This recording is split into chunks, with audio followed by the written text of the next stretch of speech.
I'm good. How are you? I'm fine. You probably haven't slept since you've done this little experiment on coffee because you've been so hopped up on coffee. Yes, plenty of coffee sips.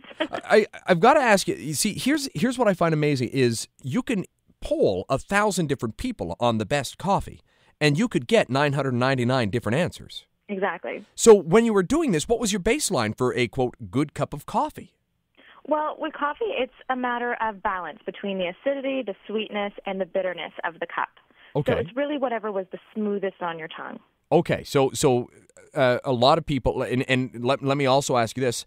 I like my coffee black. I know a lot of people say there needs to be cream, there needs to be sugar. For the purposes of this, did you use cream or sugar or anything like that? It was black. It was black. So we're getting right down. No, this is like the Texas Hold'em of coffee then.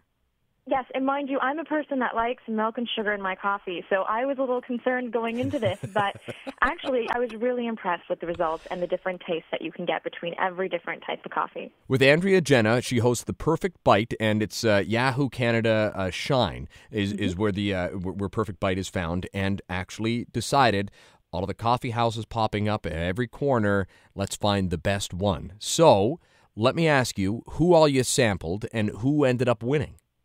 Okay, well, we sampled Tim Hortons, Right. McDonald's, Right. Timothy's World Coffee, Right. Second Cup, Right. and Starbucks. We have all of those here in London. Yes. Perfect. Okay. So you went through all of this and you found...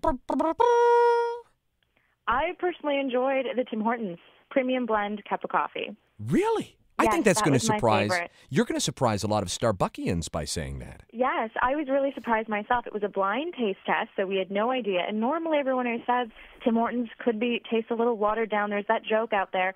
But, everything covered. We just took sips, and this one had the best taste. It was nutty. It was sweet. It had a really good brew and balance. It was just the tastiest cup. I am completely flabbergasted by that. And I don't mean that by way of insult to Tim Hortons, but just by way of price. Because by price point, the logic kind of kicks in saying, crap, I just paid over $2 for this coffee. I better like this Starbucks one pretty good.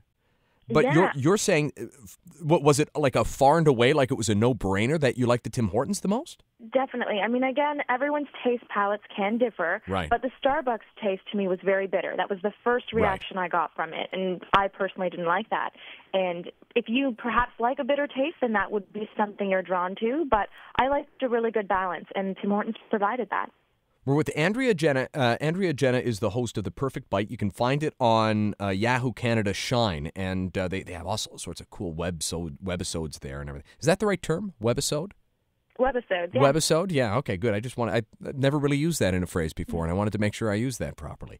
And just recently, they went through and decided to do a blind taste test as to who would serve the best cup of coffee.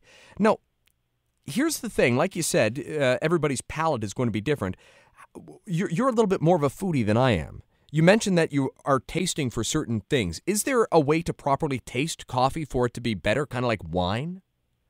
Well, again, we were with a coffee connoisseur, and he himself had given out, he's a barista, and he's fully into coffee. That is his thing to do.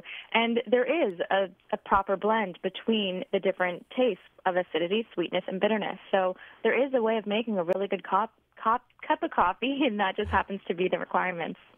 This just blows my mind because I know a lot of the independent places claim to have the best cup of coffee as well, and maybe that's where you expand from here is to kind of go to some of the independent places in and around and find out Ontario-wide who has the best cup of coffee. But I think that a lot of purists might be somewhat upset by this because we know that a fresh cup of coffee still comes from pre-ground beans and packaged or whatever.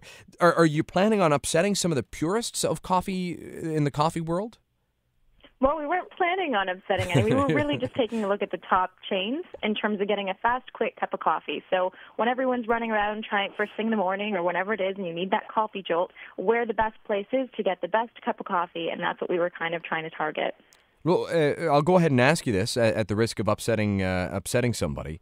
Was there one cup that you were particularly disappointed with? To be honest, I was a little disappointed in the Starbucks cup of coffee, considering that, to me, knowing the price difference alone, and just that was probably my least favorite choice, that was a bit concerning. Did the barista correct you at all? In terms of my flavor choices? And just the reason that I asked this is I can remember before somebody told me how to taste wine, I remember sitting there thinking, well, I need something sweet. I need a sweeter wine or something like that. And it wasn't until somebody kind of told me how to taste wine and what I was tasting for that I thought this was a really great tasting wine until I had a more mature palate. I'm a very mature individual, Andrea. Did he try at any point to say, well, here's what you should be tasting for, maybe just have another sip and try it looking this way? Yeah, exactly. He's the one who told me what the perfect balance of a cup of coffee was. And so when we tasted each brand, it was a matter of looking for these types of tastes. And so, for example, in the Timothy's World Coffee cup, you could taste the citrus, and that came out a lot more, and that was the heightened taste in that. So he himself was able to kind of say, can you see how it's a lot smoother? And so because of the smoothness within that sip, that's what really made it a really good blend of coffee. And so if one taste is really dominant, then the mix isn't exactly the best. It could be the brewing or something of that sort, but you really want just a smooth, silky taste of coffee down your tongue as you enjoy your cup, and that's what really determines what a good cup is. And this webisode is already up and running over on yahoocanada.shine. Yahoo Canada Shine. Yeah, ca.shine.yahoo.com. You can find the episode there. I love that. I think that a lot of people are going to have their minds blown by this. Andrea, yes. Thank you so much for this. When you get up to more shenanigans, will you let us know? Will do.